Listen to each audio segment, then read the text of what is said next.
Hey, this is Notser, and today we're taking a first impressions look on Agir. This is the Tier 9 German heavy cruiser. You might call it a battle cruiser. It is in that same family as the Alaska, the Puerto Rico, the Azuma, the Yoshino, the Kronstadt, the Stalingrad. All of these ships are trying to do the same thing. They're trying to upgun a cruiser and up its armor just enough so that it can pick on cruisers but also engage battleships, probably not as well as a battleship, but it can engage them and mitigate and exist. That's the design that the Agir is trying to do. As far as the commander build is concerned, everything's pretty typical. It's a tank build. We've got expert loader because of the long reload. Obviously considering that for something like a battleship, but I digress. And then for the modules, faster turret traverse, faster rudder concealment, better gun range. And the reason I do gun range is because the built-in range of the guns is like 18.5, which is definitely adequate, but it leaves the opponent a way of retreating. This is a very interesting ship in so many different ways, so we're just going to talk about everything that it has to offer and whether that is something that people care about. So right off the bat, this has 9 305mm guns, which is obviously larger than the 283s that the Scharnhorst has to offer. So this is sort of a step up for the Germans, and you guys haven't experienced any more German 305s, but they're coming. You got the Odin, you got this, and there's probably going to be a tier 10 equivalent of this. So with those 9 305s, AP, pretty good. HE, it's okay. It does have the downside of German accuracy. So for my money, I'm just going to try and use AP on a lot of broadside targets, punish them. If I have to, I'll switch to HE, but it'll be begrudgingly because I want to take advantage of that. Now, other features of the ship, it has 6-kilometer range torpedoes.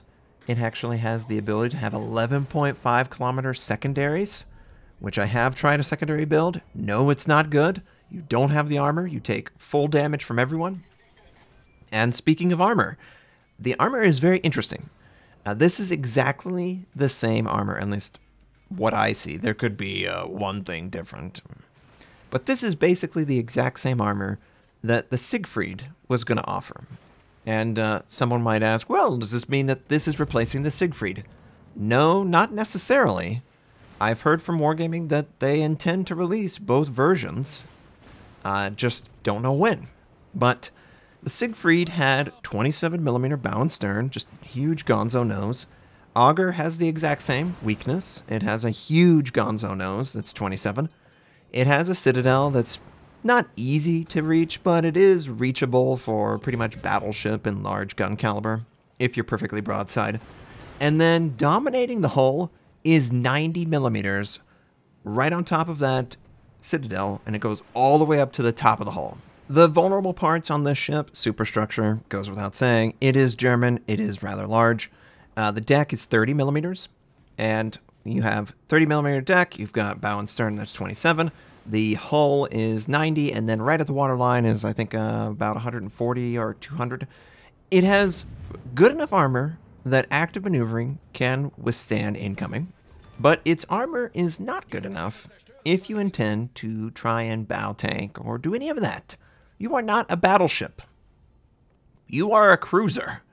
And you don't even have battleship guns, technically. I mean, yeah, 305, technically, tier 3, battleship, okay. But at this tier, the 380s of the Siegfried really shined, and it just gave me so much punching power. These 305s are definitely good, but they're good in a way that isn't as good against the targets that you should be dominant against. So, for instance, cruisers.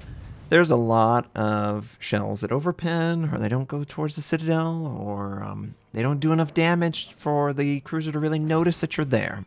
That's a good example of a good shot. We got 9100. That's fair. 3-pin, 1 overpen. Now we're going to transition over to the Donskoy. I like staying back here because it really doesn't give them a lot of options. They have to fire HE, and when they fire HE, unless it hits the deck, it's shattering. That is a huge advantage. It has to hit the deck or the superstructure. If it hits the guns, if it hits the side of the ship, it's automatically a shatter. So that's a really good way of mitigating incoming damage, obviously. But it also makes AP a real challenge, especially for a small gun caliber. Like, I would not... Ooh, that's a nice salvo. 11,000. 4-pin. I would not want to fire on this if I was an HE spammer, small gun caliber. But this thing would just laugh at you because it has so much of the right kind of armor. It has really thick outer armor that is very usable for causing the HE shell to shatter in the first place. Unlike a lot of German ships, I must say. So, just like the Siegfried, that advantage still exists. It's very good at mitigating incoming damage, and ooh, Fletcher just did that lion so dirty, or that Leon so dirty. Now, obviously, west side of the map, pretty dominant. The east side, not so much. So I decided, you know what? This is an opportunity that I can move flanks. Not quite as easy if you're using a rate of fire module in slot 6, but with the range module, it's quite easy. And it feels pretty natural. Like the gun velocity works very well at this range. Obviously, I wish I could extend the range further with a scout plane. We got a nice little signal, just barely justified that shot. It works well. It works very well. It operates in a very weird way. It feels like it's a bully until a bigger bully shows up, and then it needs to call on all of the people and teammates that aren't bullies to beat up the bully, and then it becomes a bully again. So it really has really effective armor, but it is still hilariously under-armored compared to some of these great big battleships. And a great big battleship, Musashi, who is, of course, bow tanking, trying his best. There's a buffalo there. I'm trying to move closer to the opponent and see about, putting this armor to the test. Now, the AA guns, super solid, no issue there. The secondary guns can go out to 11.5 if you want to go that build. You're a brave boy if you want to do that. I don't really see that working out quite as well. The maximum concealment is the build I've gone, and it's 11.9, which is obviously very nice. You can get very, very close. Like, very close to your secondary gun range. So you can almost one-to-one your secondaries to your concealment, which is unheard of on a lot of ships, but you could possibly do it. Not that I would recommend it, because it can't tank. It can't tank like that. It needs the active maneuvering. It needs range to draw out the shot and position your shells, the opponent shells, so when they hit your ship, they can't actually bust in. So we're aggressively pushing on this Buffalo. We're looking to hit him in the waterline, obviously with Citadels, and of course that's where we're aiming. And that's what we get. We get one Citadel, and he's still alive. He sets us on fire. I, of course, put the fire out. I'm not playing with him. I intend to kill him before he can actually do any more damage. And he will get one more salvo off, which is great for him, but we're going to get the most important salvo off. And look at where his HE shell went. It hit the top of the hull. That is not a weak point. That is a strength. You can only hit the superstructure with HE or the bow and stern if I'm something like a Buffalo. So clearly a very big disadvantage to a lot of different HE shells. When it's one of the reasons why I like it. And look at that guy. We just absorbed that 460 millimeter on the side of our hull because it's 90 millimeters. Like, it is legitimate in certain engagements. Against this Musashi, we're going to make this guy look like a silly, silly battleship because of where he located his shells. We're going to get some torp damage on him for free. Notice the torp angle, very nice. And we're just going to come up alongside this guy, and we're going to blap him out of existence with AP. And it's going to be done very easily, and the Torturers can easily keep up. No big deal here. Nothing he can do. Absolutely nothing he can do. Poor Musashi was probably contemplating his life choices whenever I was sailing up alongside, and he could not traverse his guns or keep up with us at all. It was pretty dirty. So, obviously, torpedo arcs are great. The armor is fantastic. Best in the game for this class of ship. I can't wait to see a tier 10 version of this. It's very usable armor for active maneuvering. One of the reasons why I invest in Torturers is for active maneuvering. But the guns. Notice I haven't fired any HE. It's pretty disappointing. Not only in damage, but every once in a while, you're just going to shoot a shot and it's going to miss all shells. Probably once every game or 2 games, you'll fire 9 shells at a target, and it will be from an average distance, and you will have placed your shells perfectly accurate on that target, and RNG will force them all to miss.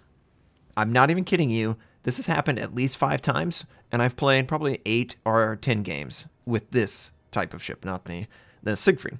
But man, if you were excited for the Siegfried armor, I mean, you're going to be excited for the Agir armor because it's there. It's legit. It is very intimidating. I have concerns that the consumable loadout, it's basically German Hydro or defensive AA and a heal. And the number of heal charges is pretty subpar. You get 3. You get 2 non-premium, 3 with premium, and then 4 with superintendent. I kind of wish there was a 5th, but I do understand the armor is that legit. In a more competitive match, I would probably reach 2 to 3 million potential damage. I mean, this is a blowout, and we reach 1.5. It is so rewarding, and it is so enjoyable to have armor that you can rely on as a cruiser. That you can go up against a great big battleship, angle appropriately, sort of bait him to shoot you where he thinks he can punish you and get your citadel, and see 0 damage done ricochet. That is such a pleasurable experience, and you will have plenty of that with the Agir, and you would have with the Siegfried. This is so much more usable than something like the Azuma or the Yoshino. It is so much more enjoyable because of the armor that it has. Are the guns mediocre? Yeah, probably, especially the HE. Is the secondary not really usable at max range if you go full secondary? Yeah, sure. The torpedo, 6-kilometer range, easily damaged on the top of the hull because they're not in the hull protected. But that armor, man, that armor is the reason. We did 160,000 damage, 4 kills, 2,323 base XP. I'm hoping this gets released. I have heard that the Agir and the Siegfried are still scheduled for release. Neither one is canceling out the other, so eventually one of them is going to come out and I'm going to be in love. Thanks for watching. If you'd like to check out more of my content, you can click the most recent or the most relevant uploads. You could also choose to subscribe to my channel. We do daily World War videos, first impression, how-to, news, and review related. My North American recruit invite is on the screen. You can take advantage of that. I stream at twitch.tv/Notser. Thank you, have a wonderful day, and I'll catch you next time.